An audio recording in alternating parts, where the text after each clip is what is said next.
Tanggalan muna natin siya mga idol. Para pasensya ka na Marlin ha. Hindi makuha ni mo siya na mabalik siya sa normal. Magkatasang tigulang yung sikuan sa kuha. Naninibago po ba sa kanya?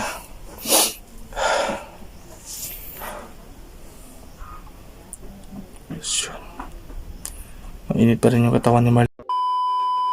Hello mga idol, no? Magandang umaga po sa atin. So magandang balita po ito mga idol. Dahil update po natin kay Marlin po. Na i-update natin siya. At saka para nabalik sa normal po si Marlin mga idol. Sana po ito na po ang pagkakataon natin na nabalik na po siya sa normal. So baka magtaka po kayo mga idol, no? Ay tinalian po natin si Marlin para iwas po na makatakas siya dito. So mga idol, sana po ito na. Ito ng huling pag-abot natin kay Marlin. At sana ito na rin po yung last po na si Marlin ay maging normal na tao. So i-update natin siya doon sa loob. Andun po nakatali si Marlin, no? So thank you sa inyong lahat sa patuloy ninyong pagsubaybay po kay Marlin. At hindi nyo po iniwanan si Marlin hanggang maging mabuti siya at maging normal siya mga idol. So ngayon makikita nyo sa loob, napakita natin sa inyo. So huwag nating patatagalin ito mga idol. Sana po ay panoorin nyo ito hanggang matapos itong video na to. So please po mga idol, hindi pa kayo nakapag-subscribe po sa munting channel natin, ay humingi ako ng suporta sa inyo na pag-subscribe po at pakihit ang notification bell button para lagi kayong updated na may upload tayo mga idol. So huwag nating patagalin to. Tara.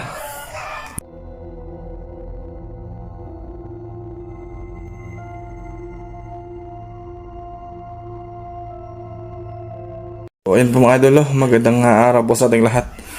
So ngayon nakita ninyo si Marlin, parang may naninibago na po si Marlin ngayon. So try lang natin kausapin sa loob po para makita ninyo yung update natin kay Marlin. Saka nangyari po sa atin mga idol ay medyo kaya naman po, no, nung previous vlog po natin na ano tayo ng kuko ng aswang. So napakasayang po talaga. Nahuli na natin pero di natin alam may kasamahan pala. So sorry po sa inyong lahat. So ngayon update natin po ito kay Marlin. Marlin, pasok ako ha.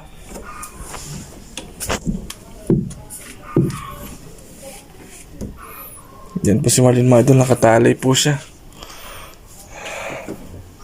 Ano kuya? Ha? Dili siya tri katanggalan diha ug dili ka nako mo sa banogurasyon ha. At pasaylo ako Marlin. Saylo ako sa akong nahimo sa imo ha. Nga para po ni sa imo ha Marlin. Para sa imo ni mabalik ka sa normal, ha? Kumusta na yung karamdaman mo? May naalala ka ba? Wala iya. Wala ka bang naalala sa nangyari?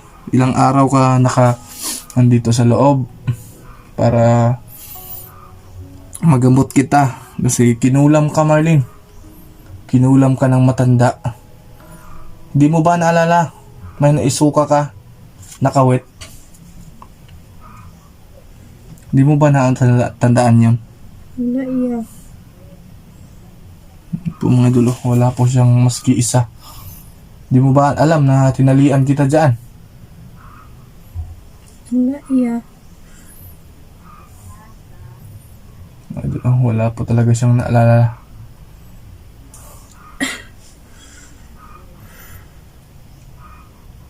So try natin siya. Last orasyon natin sa kanya mga lol.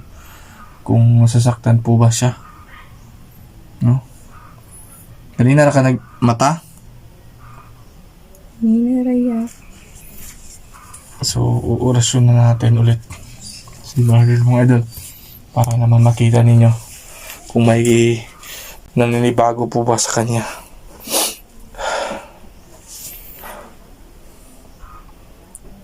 So, mainit pa rin yung katawan ni Marlin. Papaliguan natin to.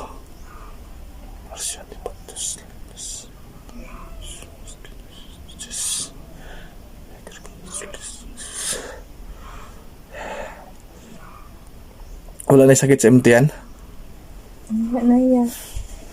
Wala na? Baka niloko mo ako, Marlene, ha? Gali na kuya. May isa mga idol. Ayan po na ano yung pagkatali sa kanya. Dahil po sa lakas siya kahapon. Titingnan ko muna yung ano. May tumubo sa'yo. Titingnan muna natin mga idol.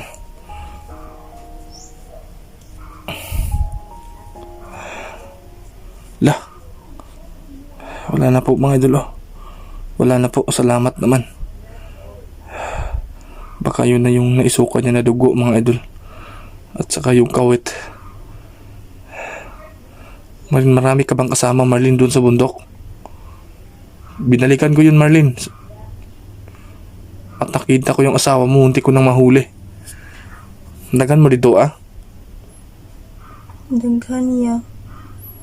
Yan yung sinabi ni Marlene, mga idol. Narinig niyo pong sinabi ni Marlene na marami po daw sila doon. Napakarami po nila.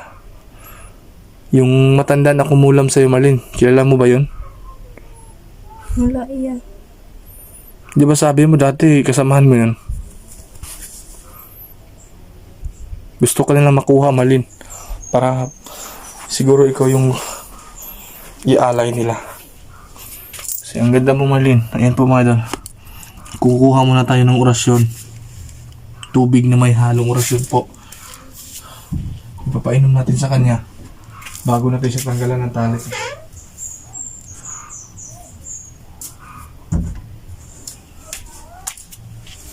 Inumin mo ito, Marlene, ha?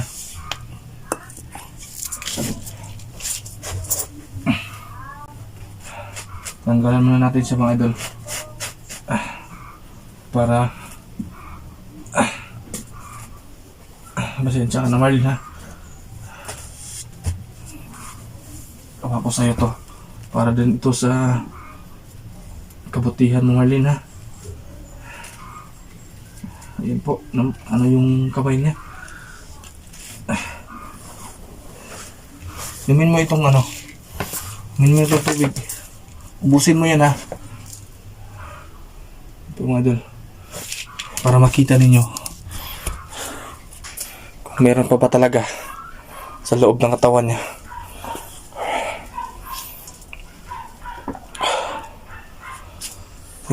Ubusin mo yan, ubusin mo. Huwag mong yan, oh. Ubusin mo lahat.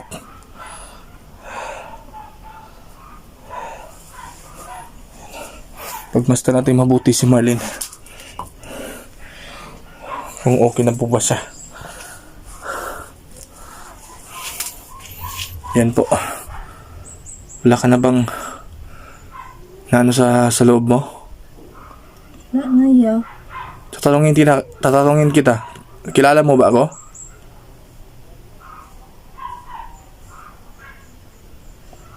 Sumagot ka, Marlene. Kilala mo ba ako? Oo iya. Mga idol, siguro nabalik na po sa normal si Marlene. Mamaya maligo ka, Marlene, ha?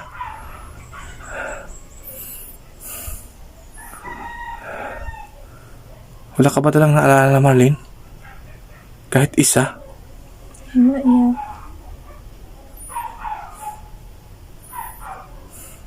Binikan ko kasi yung kubo ninyo. At nag-live pa ako doon. Muntik pa akong hindi makawi. Grabe yung makasamahan mo, Marlene.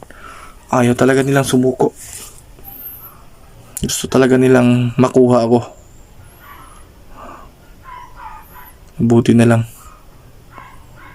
nakauwi ako ng ligtas, Marlene. Bakit ayaw magbago yung kasamahan mo, Marlene? Ha? Gusto talaga nila silang maging hari sa mundo.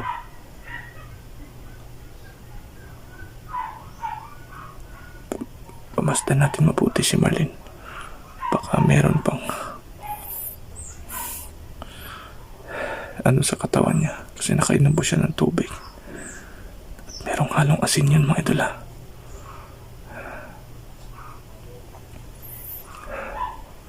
So mamaya, maligo ka ha. Maligo ka Marlene, tapos kain tayo. Ha? Para maging malusog ka. Saka babalik pa ako doon sa lugar ninyo. At hindi ako titigil. At hindi ko nadali yung kasamahan mo. Yung asawa mo Marlene, naalala mo pa ba? Kuya, hindi makuha ni mo siya na mabalik siya sa normal. Magpatasang tigulang yung asikuan sa kuha. Narinig niyo po yung sinabi ni Marlene mga idol. Hindi makuha ni mo sila. Pinanaghan na sila. Ang dami na po daw na biktima. Kapakalakas yung matanda, kahit patanda na Marlene, pero munti ka na ako. Huwag kang mag-alala Marlene. Ang importante, naging maayos ka na. At normal. Ha? Dito ka muna titira ha. At hindi ka muna uuwi sa inyo. Dito ka muna. At pwede, punta ka dun sa auntie ko yung yung tinitirahan mo dati. Kasi mahangin doon. Dito, marami kasing kapitbahay mga idol na makakita sa kanya. So, doon muna siya. Pansamantala po. Hindi siya pwede na makahalbilo muna ng mga tao dito. Kasi baguhan si Marlene dito, baka magtaka yung mga kapitbahay na merong ibang tao dito. Marlene, pasalamat ka sa viewers natin na hindi ka inuurungan nila. Mabalik ka sa normal. Grabe yung ko sa'yo Marlene. Lahat ginagawa ko kahit munti ka na akong mapahamak. Ginagawa ko pa rin lahat para lang sa'yo. Unta Marlene, na kung mawala makadere, mauli ka sa inyo ha. Unta, hinumduman mo na ginawa ko ang lahat para lang magbago ka. So mga idol no, at kahit pagod tayo, lumalaban pa rin tayo hanggang nabalik po sa normal si Marlene. At kinaya natin yung kulang po ng matanda, no? Kinaya natin. At natalo natin siya. Kasi si Marlene po ay nagbalik po sa normal, no? At maraming salamat din pala sa inyo. Kahit ganun pa man mga idol, ay hindi nyo ako iniwanan, sinuportaan nyo ako. At thank you po sa lahat po na nag-share. At hindi po nag-skip ng ads. Malaking tulong na po sa pagiging vlog natin, sa video natin, no? Thank you po sa inyong lahat. So mga idol, papaalam muna tayo dahil po si Marlene ay papakainin natin, paliguan, at para maging na normal na po ang buhay ni Marlene dito. So thank you ulit sa inyo mga idol. Sana po ay huwag kayong magsawa na suportaan pa rin po yung channel natin at yung pagpunta natin doon sa bundok, paghuli sa makasamahan ni Marlene. Marlene, may sasabihin ako sa iyo ha. Kung hindi man talaga susuko yung asawa mo, kasamahan mo, wala talaga akong magagawa. Kailangan ko talaga silang puksain. Ha? Huwag kang mag-alala Marlene. Hindi bagay sa iyo ang asawa mo. Kasi gusto ka niya maging aswang, no? So mga idol, paalam muna. Salamat sa inyo. Sana po ay hindi kayo magsawa na suportahan pa rin itong channel ko. So bye-bye muna mga idol. Paalam muna. So yun po yung update natin. At importante nakita nyo na si Marlene na naging balik po sa normal. So ayun mga idol. Paalam muna. Ingat kayo. God bless po sa ating lahat.